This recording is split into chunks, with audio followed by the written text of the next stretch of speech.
30일의 약속이라는 제목의 치약 광고가 있습니다. 5분짜리 광고지만 짧은 영화와 같습니다. 광고는 권태기에 빠진 부부의 모습으로 시작합니다. 부부는 식사 시간에 대화 한마디 없이 식사를 합니다. 서로 등을 맞대고 잠을 자며 결혼 기념일에 아내가 좋아하는 가방을 선물해도 아내의 반응은 시큰둥합니다.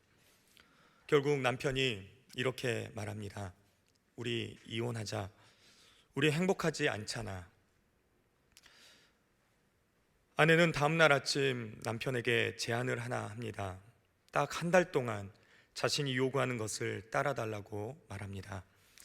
이해할 수 없는 이혼 조건이었지만 남편은 아내의 요구를 들어줍니다. 이제 아내는 하루하루 남편에게 요구합니다. 출근하는 남편에게 그냥 갈 거야? 나 안아주고 가야지. 식사할 때는 손 한 번만 잡아줄래? 잠자리에 들기 전에 사랑한다고 말해줘. 아침에 눈을 떴을 때 키스해 줄래? 장을 보고 집에 걸어가는 길에 손잡아 줄래? 아내는 매일매일 안아줄래?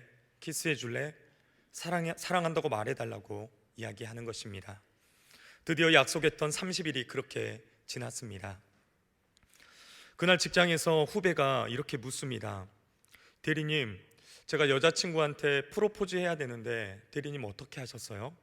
그러자 남편은 자신이 어떻게 프로포즈 했는지를 생각합니다. 그는 이렇게 프로포즈를 했던 것입니다. 무릎을 꿇고 여자친구에게 아내인 여자친구에게 이렇게 이야기했던 것입니다. 내가 약속할게. 매일매일 당신의 손을 잡고 포옹을 하고 입을 맞추고 사랑한다 말할게. 나랑 결혼해 줄래? 바로 아내는 남편이 프로포즈 했던 때 그 약속을 생각나게 하기 위해서 30일 동안 반복적으로 요구했던 것입니다. 사랑하는 여러분, 여러분의 아내와 남편을 처음 만났을 때 여러분 어떠셨습니까? 가슴이 설레이시지 않으셨습니까? 보고 또 보고 싶고 더 가까이 하고 싶고 헤어지기 싫고 헤어졌는데 또 목소리가 또 듣고 싶어서 전화하고 그렇게 여러분 연애하지 않으셨습니까?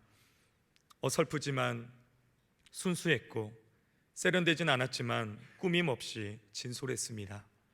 그런데 지금은 어떻습니까? 지금도 가슴이 뛰고 설레이십니까? 남편과 아내도 오래 살다 보면 부부관계가 형식적이 될 때가 많이 있습니다. 항상 뜨거울 수는 없는 것이죠. 그러나 전혀 무감각할 정도로 냉랭하게 식어서는 곤란합니다. 완전히 식으면 다시 살리기가 어렵습니다. 빨리 손을 써야 하는 것이죠. 다시 사랑하게 만드는 방법은 처음 연애할 때의 사랑을 기억하는 것입니다. 이 방법은 하나님도 자주 쓰셨던 방법입니다. 이스라엘이 하나님의 사랑에서 멀어질 때마다 이스라엘의 그 출애굽 시절과 광야 시절을 회상시켰습니다. 너희는 노예였다. 너희는 얼마나 목이 곧고 완악했는지 모른다. 그러나 내가 너희를 큰 민족으로 만들어 주었다. 이렇게 해서 다시 하나님의 사랑을 회복하게 하시는 것이었습니다. 오늘 본문은 7별을 붙잡고 7 금촛대 사이를 다니시는 예수님께서 에베소 교회에게 하시는 말씀입니다. 그리고 동일하게 이 땅에 주님의 몸된 교회에게 또 저와 우리 모두에게 하시는 하나님의 말씀인 줄 믿습니다. 첫 번째로 살펴보고자 하는 말씀은 예수님께서 에베소 교회를 칭찬하시는 말씀입니다. 우리 다 같이 2절과 3절 말씀을 보겠습니다. 내가 내 행위와 수고와 내 인내를 알고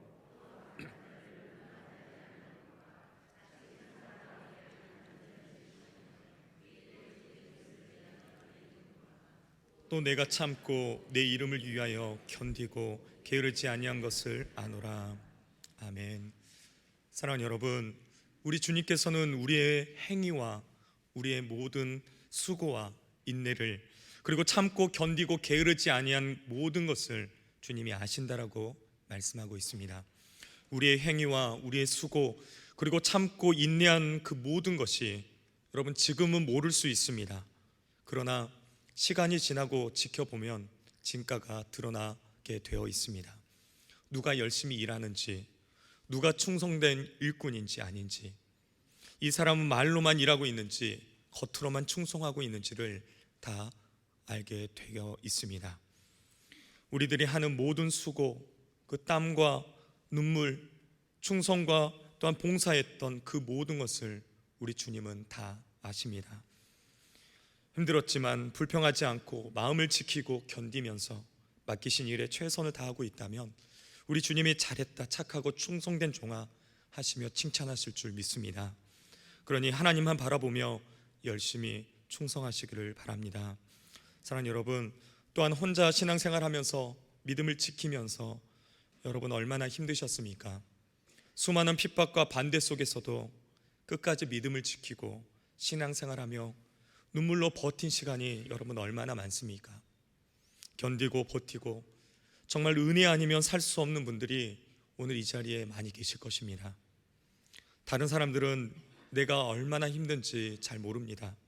심지어 가장 곁에 있는 남편도 아내도 부모 자식 간에도 나의 힘듦을 알 수 없습니다. 인간은 이기적인 동물이라 다른 사람들의 고통을 잘 깨닫지 모릅니다.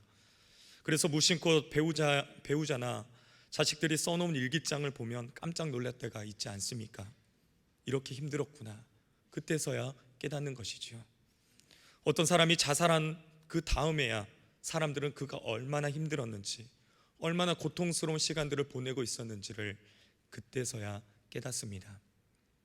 사랑하는 여러분, 그러나 우리 주님은 우리의 모든 것을 다 아십니다. 우리가 남몰래 흘렸던 그 눈물까지도 우리 주님은 다 알고 계십니다. 우리가 얼마나 참고 살았는지, 우리의 썩은 속을 그 누구보다도 우리 주님은 다 아십니다. 우리 주님이 늘 우리의 곁에 계셨기 때문입니다. 주님은 우리의 작은 신음에도 응답하시는 분이십니다. 주님은 나의 형편을 다 알고 계시죠. 우리가 이런 확신을 가질 때 고통과 외로움을 이겨낼 수 있습니다. 교회도 마찬가지입니다. 교회도 힘든 시간을 잘 참고 견디고 부지런히 복음 전파를 위해 열심을 다하고 헌신하고 또 모든 성도들이 한 마음과 한 뜻으로 최선을 다해 서로 섬기고 사랑하며 나아가게 된다면 우리 주님이 다 알고 계십니다. 다 아시고 위로하시고 다시 놀랍게 세워주실 줄 믿습니다. 또 자칭 사도라 하되 아닌 자들을 시험하여 그 거짓된 것을 내가 드러내는 것을 아신다라고 하십니다. 교회의 사도처럼 행세하며 그 권위를 인용하여 거짓 가르침을 전했던 사람들이 있었습니다. 그들은 자칭 사도인 척하면서 많은 사람들을 현혹시켰습니다.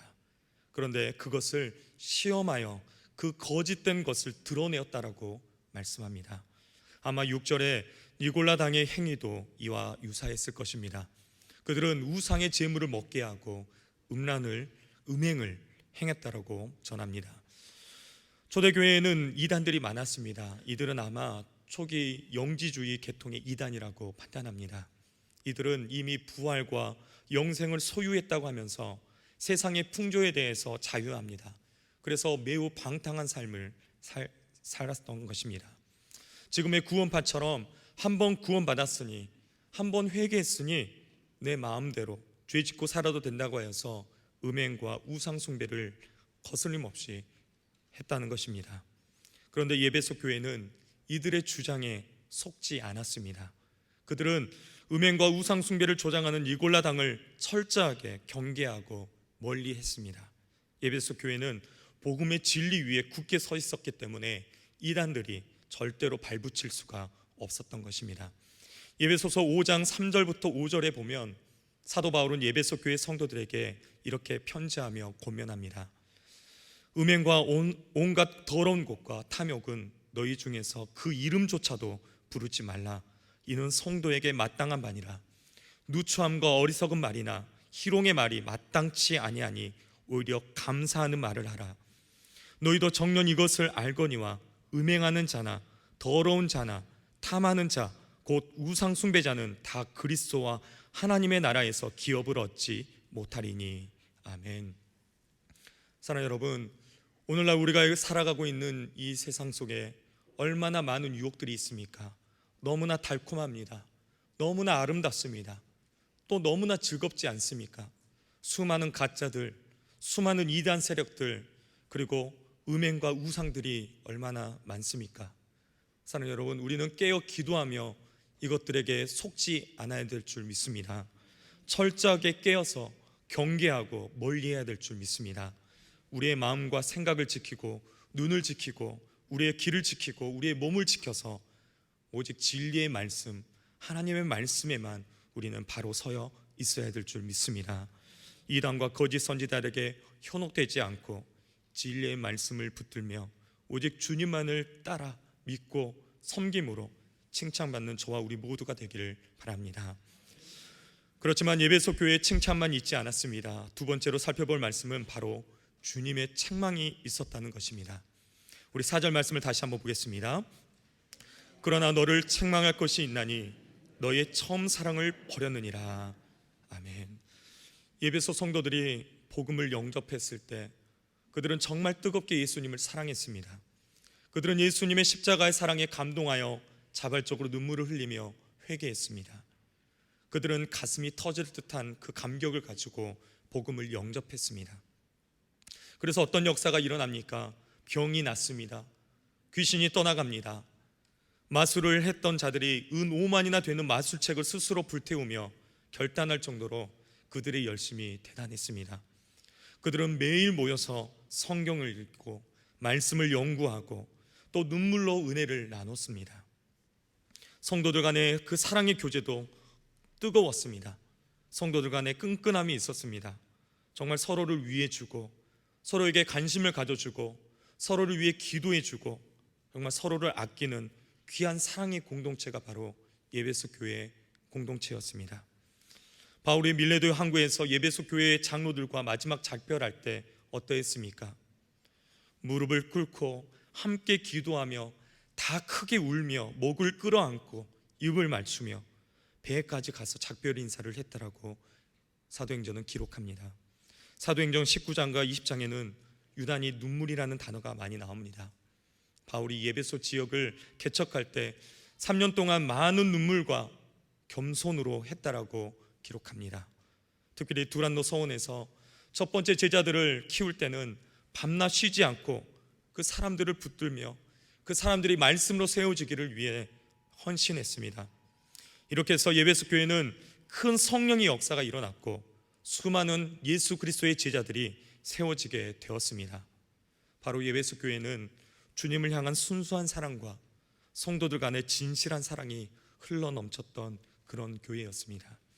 그것이 바로 예배소 교회가 가졌던 처음 사랑입니다. 그런데 약 50여 년이 지났습니다.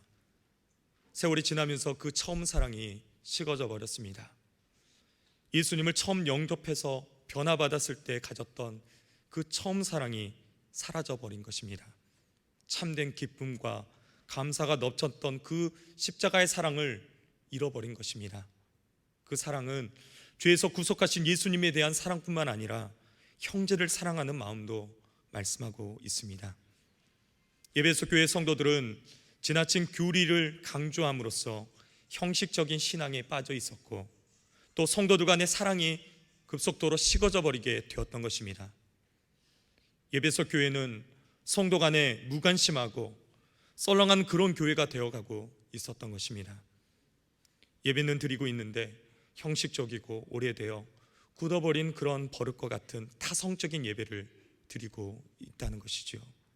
그 안에 주님을 향한 사랑이나 열정이 없어져 버린 것입니다. 이는 우리 한국교회를 향한 말씀 같습니다.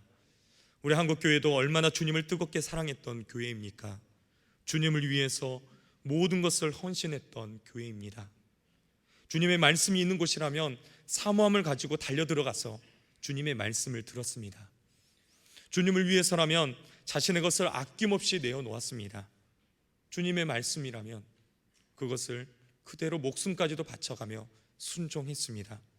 한국교회와 주님의 처음 사랑은 초기 복음이 전파되던 구한말에서 일제강점기였습니다. 일제강점기에는 그리스도인이 20-30만의 정도로 불과 1.5% 정도에 불과했습니다. 그러나 수많은 민족 지도자들이 배출되었고 그리스도인들은 정직한 삶과 헌신된 삶, 사랑의 삶을 실천했습니다. 주님을 위해 죽음을 각오하고 그들은 믿음을 지켜나갔습니다. 수많은 성도들이, 또한 수많은 목회자들이 타협하지 않고 배교하지 않고 그들의 삶을 드리며 순교했습니다. 그런데 50여 년이 지난 후 한국교회가 변질되기 시작했습니다. 목숨을 다해 사랑했던 그 순교의 신앙을 축복의 신앙으로 바꾸어 버렸습니다. 주님의 말씀에 대한 순종이 아니라 예수 믿고 복받자로 바뀌어 버렸습니다. 결국 윤리나 도덕은 어떻게 되어도 그저 성공하고 축복만 받으면 된다라고 그렇게 신앙이 변질되고 말았습니다. 부끄러움도 모르고 다 자기 이익만을 쫓아 사는 사람들이 얼마나 많은지 모릅니다. 교회의 지도자들도 마찬가지입니다. 교회를 세습하고 교회의 재정을 불투명하게 사용하고 온갖 거짓을 하며 싸움이 끊이지 않는 부끄러운 모습이 얼마나 많습니까? 하나님에 대한 사랑이 물질에 대한 사랑, 축복에 대한 사랑으로 바뀌어 버린 것입니다. 교회들을 방문해 보면 느껴지는 분위기가 있습니다. 어떤 곳에 가보면 건물이 너무 화려하고 아름답게 또 조직도 잘 되어 있는데 왠지 썰렁한 교회가 있습니다. 남을 관찰하고 분석하고 비판하는 냉철한 눈빛들만 있게 되는 것을 보게 됩니다. 가슴이 얼음장으로 변해버린 것이죠. 그런데 어떤 곳에 가보면 허름하고 교회도 작습니다. 그런데 그 안에는 사랑이 넘치고 성도들 간에 서로 칭찬하고 세워주며 웃음이 끊이지 않는 교회가 있습니다. 점심 식사에 된장찌개 하나만을 놓고도 감사하며 나눔과 간증이 끊이지 않는 그런 사랑과 따뜻함이 넘치는 교회가 있습니다. 사랑하는 여러분, 무엇을 말씀합니까? 고린도전서 13장 1절부터 3절의 말씀입니다. 내가 사람의 방언과 천사의 말을 할지라도 사랑이 없으면 소리나는 구리와 울리는 꽹과리가 되고, 내가 애언하는 능력이 있어 모든 비밀과 모든 지식을 알고 또 산을 옮길 만한 모든 믿음이 있을지라도 사랑이 없으면 내가 아무것도 아니요, 내가 내게 있는 모든 것으로 구제하고 또 내 몸을 불사르게 내어줄지라도 사랑이 없으면 내게 아무 유익이 없느니라. 사랑이 없으면 그저 울리는 건물밖에 되지 않는다는 것입니다. 사랑이 없으면 교회가 아닌 것입니다. 사랑이 없으면 아무것도 아니라는 것입니다. 사랑 여러분, 우리들 또한 처음 예수님을 만나 신앙생활을 하며 그렇게 출발할 때가 있지 않았습니까? 죄와 어둠 가운데 있던 나를 예수님께서 십자가의 은혜로 구원하여 주셔서 하나님의 자녀 삼아 주신 것에 감사해서 몇 날 며칠 눈물로 보낼 때가 있지 않았습니까? 성경만 봐도 가슴이 설레이고 지나가다가 십자가만 봐도 눈물이 맺혀질 때가 있지 않았습니까? 예배드리는 시간이, 말씀을 듣는 시간이 그렇게 기다려지고 예배 시간 30분, 1시간 전에 나와서 기도로 준비하며 예배를 사모했던 때가 있지 않았습니까? 예배 시간에 한 말씀 한 절이라도 놓칠까 봐 깨알 같은 글씨로 매매해 가며 메시지를 들을 때가 있지 않았습니까? 그 주의 은혜로운 말씀, 내게 주신 말씀을 책상 위에 크게 써 붙여놓고 그 말씀을 외우고 그 말씀대로 살려고 몸부림치는 때가 있지 않았습니까? 차가운 새벽 공기를 맞으며 하루의 시작을 주님과의 만남으로 시작한다는 그 설렘이 있지 않았습니까? 기도를 시작하면 철야를 하며 눈물로 간절히 기도했던 때가 있지 않았습니까? 서도에 말씀드렸던 그 광고의 그 주인공처럼 프로포즈 할 때 결단하며 고백했던 것과 같이 내가 예수님을 영접하고 예수님과 사랑에 빠졌을 때 결단했던 여러분 고백이 있지 않았습니까? 매일 말씀 보겠다, 매일 예배에 나와 하나님을 만나겠다, 전도하겠다, 새벽을 깨워 기도하겠다. 그런데 지금 어떻습니까? 지금 내 마음에 주님께 대한 처음 사랑이 살아있습니까? 복음의 감격이 살아있습니까? 말씀을 향한 설레임이 있습니까? 오늘 이 시간 예배에 오실 때 여러분 마음 가운데 설레임이 있으셨습니까? 오늘 주님이 무슨 말씀을 주실까? 내가 주님께 무엇으로 감사를 표할까? 내가 이번 예배에 어떤 사람을 전도할까? 한 영혼에 대한 안타까움이 있습니까? 아무런 긴장감도, 아무런 설레임도, 아무런 기대감도 열망도 없이 그저 습관처럼 예배 자리에 와서, 그것도 예배 시간에 늦게 와서 졸다가, 또 말씀의 은혜보다는 말씀의 비판에 앞서고 딴 생각하다가 핸드폰만 만지다가 언제 끝나나 시간만 보다가 그렇게 돌아간다면 우리는 심각하게 고민하며 가슴을 찢고 회개해야 될 줄 믿습니다. 바로 세 번째로 우리에게 말씀하신 하나님의 말씀은 우리 안에 처음 사랑이 어디에서 떨어졌는지를 생각하고 회개해야 한다라는 말씀입니다. 우리 다 같이 5절 말씀을 함께 읽겠습니다. 그러므로 어디서 떨어졌는지를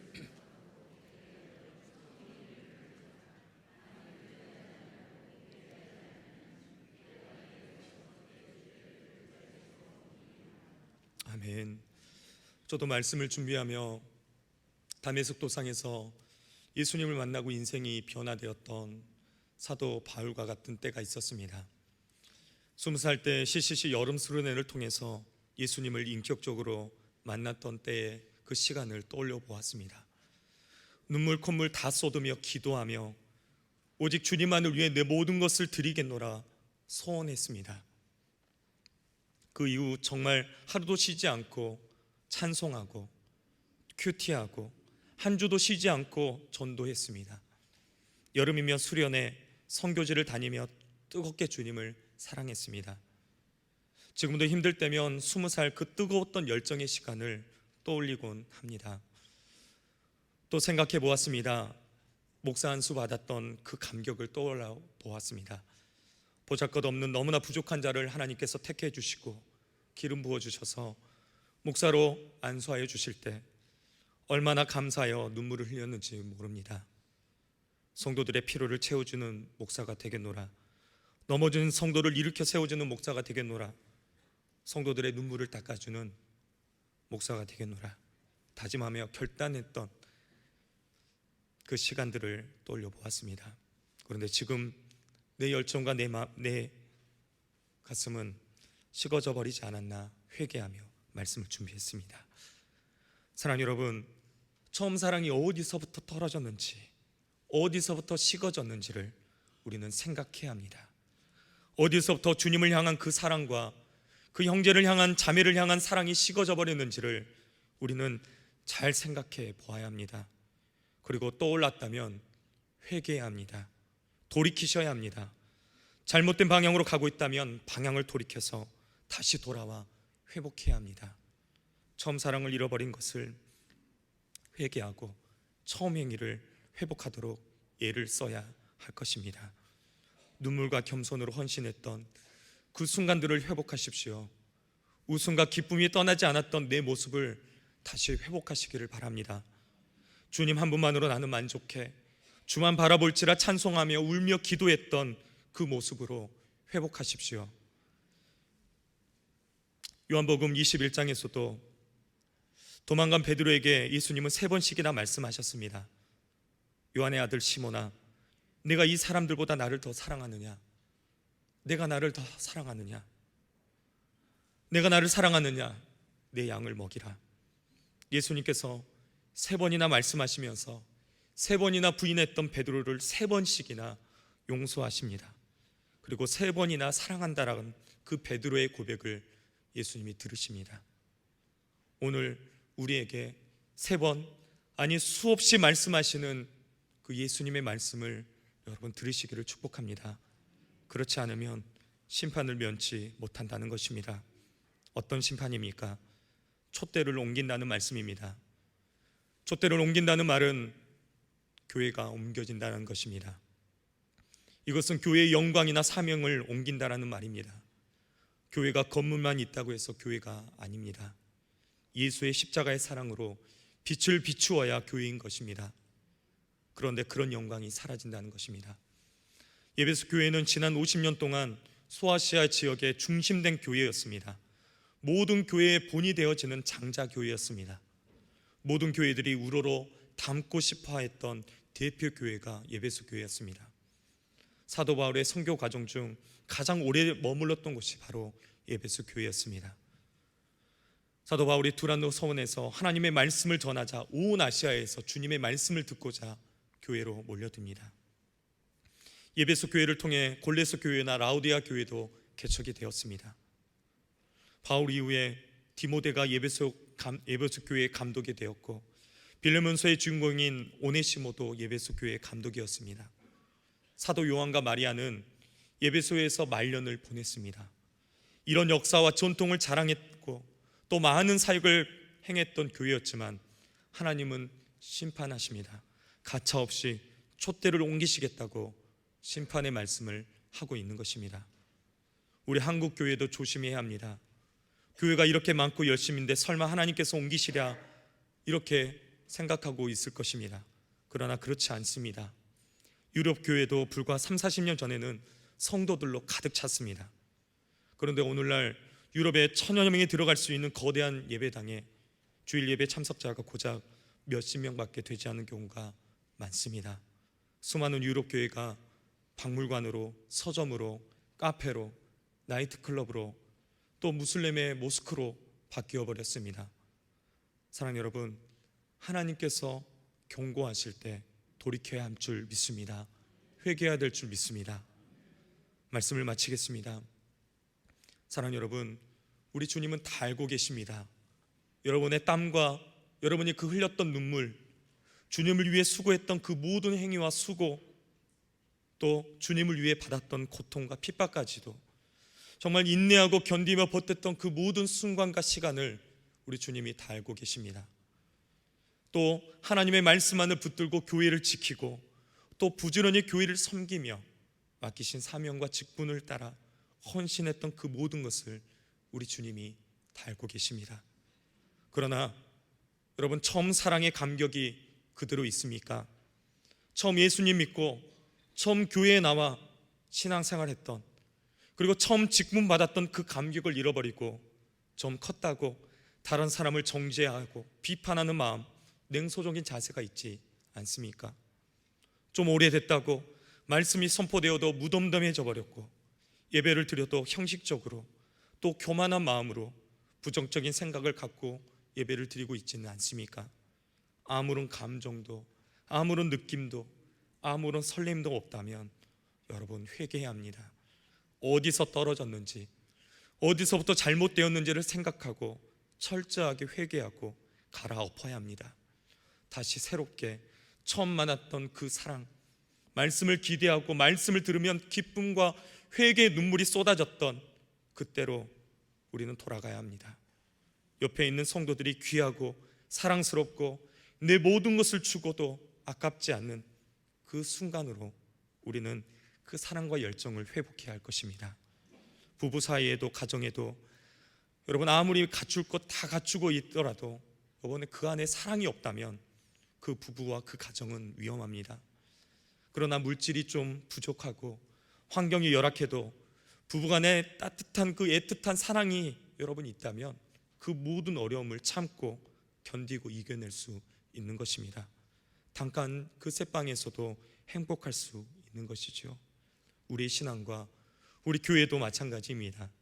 예수님을 처음 만났던 그때 그 사랑 때문에 온갖 핍박을 당해도, 칼바람 부는 추운 바람에도 새벽을 깨우고 주님을 만나고 그 주님 때문에 잠 못 이루는 그 말씀을 붙들고 말씀대로 살아가고자 그렇게 몸부림쳤던 그때가 있지 않았습니까?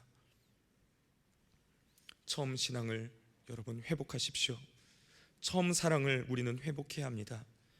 낯설고 서툴었지만 교회에 오는 것만으로도 여러분 눈물이 나고 행복하고 또 오고 싶고 또 주님 만나고 싶고 또 사랑하는 성도들과 함께 기도하고 싶고, 그렇게 주님을 위해서 교회를 위해서 헌신하겠노라 다짐했던 그 첫사랑을, 처음 사랑을 여러분 회복하시기를 바랍니다. 고린도전서 13장 4절부터 7절 말씀은 이렇게 말씀합니다. 사랑은 오래 참고, 사랑은 온유하며 시기하지 아니며, 사랑은 자랑하지 아니하며 교만하지 아니하며, 무례히 행하지 아니하며, 자기의 유익을 구하지 아니하며, 성내지 아니하며, 악한 것을 생각하지 아니하며 불의를 기뻐하지 아니하며 진리와 함께 기뻐하고 모든 것을 참으며 모든 것을 믿으며 모든 것을 바라며 모든 것을 견디느니라. 아멘. 사랑하는 여러분, 이 사랑을 회복하십시오. 이 사랑을 지키도록 여러분 싸우십시오. 그렇게 싸워서 이기는 자에게 주시는 축복이 있습니다. 우리 본문 7절 말씀을 다시 한번 읽겠습니다. 이기는 그에게는 내가 하나님의 낙원에 있는 생명나무의 열매를 주어 먹게 하리라. 아멘.